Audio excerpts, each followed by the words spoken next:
This time the Muslims are threatening the creators of South Park over, get this, the Prophet Muhammad depicted in a giant bear costume. Sure, South Park depicted Muhammad back in 2001 without incident. Then about 4 years later on came the Danish cartoon incident, where the Islamic nations decided that their Dark Age laws about anyone who draws the Prophet Muhammad should be put to death should be enforced on the rest of the world, and in the ensuing tantrum over 100 people died worldwide. Over 100 people died because of that. And now, seeing as South Park recently depicted Muhammad in disguise as a giant bear, they decided to oh so generously warn the creators of South Park that they will end up like Theo Van Gogh. You know, the unarmed guy who was cycling to work before he was shot 8 times, then stabbed and then had his head cut off, simply because he made a film critical of Islam. Bravo on a prime example of why your religion has no place in the first world. You see, all that barbaric stuff in the Quran about cutting off arms, legs, tongues, heads and so on, Sharia law you call it. You know, all that stuff that you actually enforce in the Middle East about stonings and whatnot. There's similar stuff in the Bible, you know, utterly destroy those who don't buy into the religion and stone disobedient children and whatever. However, ultimately, after 1,500 years of acting very much as you do now, it was convinced in the Enlightenment that that really wasn't the way forwards. Mankind moved forward out of the age of religion and into the broad sunlit uplands of the age of reason and the first world, and it's never looked back since.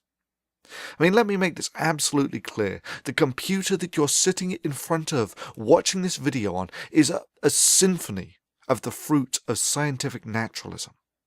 You want to live in the first world? You want to live in the age of reason and taste its sweetmeats? That's really not a problem. But like every other religion, you can check your Iron Age baggage at the door, or else go back to the Dark Ages and live in that time warp called the Middle East, where the only glimmers of lights that permeate that dark, dingy human backwater is what spills over from your enlightened neighbours who have not shackled their minds to ignorance. Your alternative is to fight.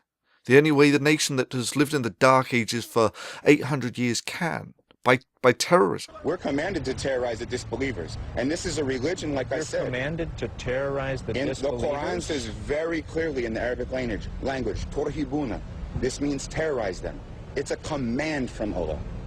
You know, like that Van Gogh guy you killed. Yeah, stabbing and shooting an unarmed man. Yeah, that's a showcase of the virtues of Islam. Such divine-inspired courage. After all, there's no better way of showing that yours is the religion of peace and enlightenment than by shooting and stabbing an unarmed man, and then threatening others with the same fate. And yet, of course, the criticism of the moderate Muslims was conspicuous only by its absence, and that really does speak volumes of their attitude to these acts.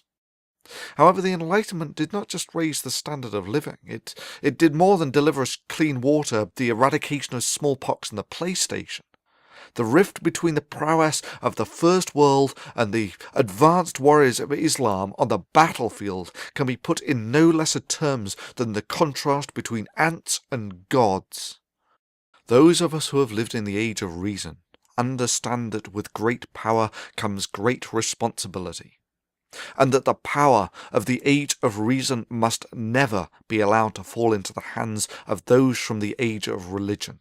For there is no doubt in my mind that if such power were delivered into the primitive hands of a theocracy, that genocide of the infidel and doing Allah's work would be synonymous terms. But let's say that all your box cutters and shooting and stabbing unarmed filmmakers, you managed to actually threaten the enlightened world. And I mean threatened beyond crashing a few airliners. Your only achievement will have been to have awakened a sleeping giant and to have filled it with a terrible resolve. If you're going to pray to Allah for anything, beg him that you never meet the giant in such a mood. For your continued existence is entirely at the discretion and goodwill of the giant, and that it is all that stands between you being granted continued existence and you receiving yourself the self-same judgment that you would so zealously impose on the rest of the world if only you had the power. So it comes down to the question of your vicious and petty threats against a cartoon creator. That is, your attempt to limit free speech through intimidation. Well, I cannot speak for them, but I can speak for myself, and to those who live in the age of religion I say this. This is the blasphemy that you find so offensive. This is the Prophet Muhammad depicted as a squirrel in slow motion. I did this. Your move. Do your worst, for even your worst will serve as nothing but a catalyst to strengthen the walls of the Age of Reason, to awaken the giant. Even if you strike your hardest blow, its operationally insignificant effects will simply make us more powerful than your Dark Age minds can fathom. All you can do is set these words to resonate down the halls of eternity. You see, you cannot shoot words, you cannot behead an idea, and you cannot intimidate concepts, and if you try, the fulfillment of your worst threat will serve as nothing but an icon, written in the blood of the free, that you have no place in the first world.